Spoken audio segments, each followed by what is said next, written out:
Friends, welcome to equity news round up the knowledge portal. दोस्तों, इस channel में हम आपके साथ फाइनेंशियल न्यूज़ और मार्केट इनसाइट्स के बारे में बात करते हैं। तो चलिए वीडियो की शुरुआत करते हैं। दोस्तों, उससे पहले छोटा सा डिस्क्लोज़र, ये वीडियो सिर्फ हम एजुकेशन और लर्निंग पर्पज़ के लिए बना रहे हैं।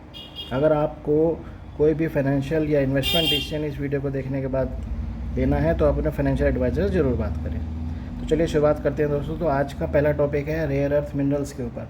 तो रेयर अर्थ मिनरल्स के ऊपर, जैसा कि आप सभी लोग जानते हैं, पिछले कुछ समय से रेयर अर्थ मैग्नेट्स को लेकर एक इशू बना हुआ है, क्योंकि चाइना ने एक सप्लाई को जो है वो रिस्ट्रिक्ट कर दिया है। तो इसके ऊपर अभी भारत की तरफ से एक बड़ा डेवलपमेंट सामने आया है, जो ये बता रहा है कि चीन पर रेयर अर्थ मैग्नेट की निर्भरता को सरकार ख़त्म करने के लिए 1000 करोड़ रुपए का इंसेंटिव स्कीम लेकर आ रही है। यानी कि प्रोसेसिंग यूनिट्स जो इंडिया के अंदर रेयर अर्थ मिनरल्स को प्रोसेस करती हैं, उनमें से एक पार्ट रेयर अर्थ मैग्नेट का भी है, उन यूनिट्स को वित्तीय प्रोत्साहन देने की बात की जा रही है। 1000 करोड़ रुपए का इंसेंटिव स्कीम लाना एक बहुत बड़ी डेवलपमेंट है। हमारे देश पे 130 लाख टन की मिनरल क्षमता है, जिसमें से 69 लाख टन की क्षमता रेयर अर्थ की है। साथ ही साथ इसके अलावा जापान से भी रेयर अर्थ मैग्नेट मंगाने की कोशिश की जा रही है। इस दिशा में जापान सरकार से भी बात की जा रही है। हालांकि जापान से रेयर अर्थ मैग्नेट की आयात की जो लागत है वो चीन के मुकाबले थोड़ी ज़्यादा ही होगी। तो रेयर अर्थ मैग्नेट का इस्तेमाल जो है वो इलेक्ट्रॉनिक वाहन, इलेक्ट्रॉनिक्स और रक्षा सेक्टर से जुड़े निर्माण में किया जाता है दोस्तों। तो रेयर अर्थ लिमिटेड, जो हमारी Indian rare earth limited organisation है, इसके साथ भारी उद्योग मंत्रालय rare earth magnet manufacturing scheme को अगले 10 से 15 दिनों में ऐलान कर सकता है। इसके साथ बातचीत चल रही है। तो IREL रेयर अर्थ मैग्नेट का उत्पादन करके इसे मैन्युफैक्चरिंग यूनिट्स को सप्लाई करती है और उत्पादन करने वाली कंपनियों को 500 टन तक कच्चा माल उपलब्ध करा सकती है, जिसके बाद इसका प्रोसेस होगा। तो मंत्रालय सूत्रों के मुताबिक से देश में रेयर अर्थ मिनरल्स की पर्याप्त मात्रा है और इसके उत्पादन में तेज़ी लाने के लिए स्कीम भी लाई जा रही है। तो रेयर अर्थ मैग्नेट का उत्पादन करने वाली कंपनियां अभी अपनी आधी क्षमता पर काम कर रही है। तो सूत्रों का कहना है कि भारत के पास 130 लाख टन की मिनरल क्षमता है और 69 लाख टन की क्षमता रेयर अर्थ की है।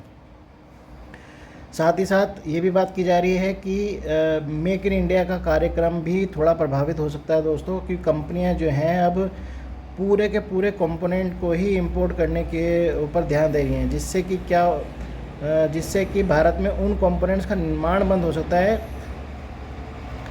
जो कि रेयर अर्थ इक्विपमेंट में, रेयर अर्थ कंपोनेंट को बनाने में कंपनियां लगी होंगी,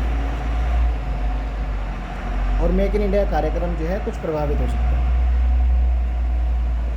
साथ ही साथ यूरोपियन यूनियन ने भी चाइना को जुलाई से पहले जो है रेयर अर्थ इशू को फिक्स करने के लिए बोला है। तो कुल मिलाकर नेशनल इंटरनेशनल लेवल पे चाइना के ऊपर थोड़ा प्रेशर तो बन ही रहा है दोस्तों, कि वो अपने रेयर अर्थ इशू को रिजॉल्व करे, क्योंकि सबसे बड़ा प्रोड्यूसर और एक्सपोर्टर जो है वो चाइना ही है।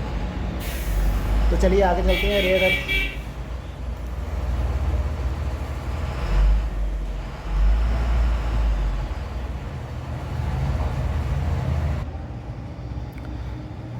तो आगे चलते हैं। आगे जो न्यूज़ है दोस्तों, नाटो अलाइंस से रिलेटेड है। नाटो मतलब नॉर्थ अटलांटिक ट्रेडी ऑर्गेनाइजेशन। इसका जो अलायंस है, यानी कि 32 देश इसके अंदर है, इनका जो अलायंस है ये हायर स्पेंडिंग डिफेंस के ऊपर करने के लिए राजी हो गया है दोस्तों। और इनका ये कहना है कि 2035 तक हम GDP का 5% इसके ऊपर खर्च करेंगे, जो अभी 2% के आसपास है।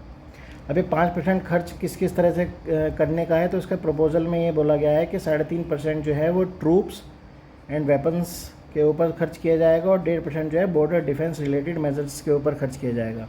साइबर सिक्योरिटी के ऊपर खर्च किया जाएगा, protecting pipelines, adapting roads, bridges and heavy military vehicles के ऊपर। तो डिफेंस का बजट जो है ये इंटरनेशनल लेवल पे बढ़ रहा है। रशिया यूक्रेन आप देख रहे हैं, इजराइल ईरान में अभी सीज़ फायर हुआ है। इन सब चीज़ों को देखते हुए कहीं ना कहीं अब छोटे मोटे ये युद्ध शायद चलते ही रहे बाज़ार के अंदर, इन देशों के अंदर। तो डिफेंस का बजट बढ़ रहा है। तो अगर आपके पोर्टफोलियो में या वॉच लिस्ट में डिफेंस से रिलेटेड कुछ कंपनियां हैं या डिफेंस सेक्टर को आप वॉच करते हैं तो इस पर नज़र बनाए रखें। हो सकता है इसमें आने वाले फ्यूचर में जो है स्टेप बाय स्टेप कुछ इम्प्रूवमेंट देखने के लिए मिले। साथ ही जो पिछला हमने डिस्कशन किया है रेयर अर्थ का, जिस पे इंडिया का इतना बड़ा डेवलपमेंट आया है, तो उसके लिए भी आप ऑटो सेक्टर के ऊपर, इलेक्ट्रॉनिक कंपोनेंट्स बनाने वाली कंपनीज़ के ऊपर जो है नज़र बनाए रखें। हो सकता है इस डेवलपमेंट से इनके क्या नाम प्राइजेज़ में या इस सेक्टर में कुछ बाहर देखने को मिले। दोस्तों आज के वीडियो में इतना ही। Thank you so much for watching and have a nice day. Radhe Radhe. अगर आप हमारे चैनल पर नए आए हैं तो लाइक और सब्सक्राइब करें और बेल आइकन को प्रेस जरूर करें। Thank you so much.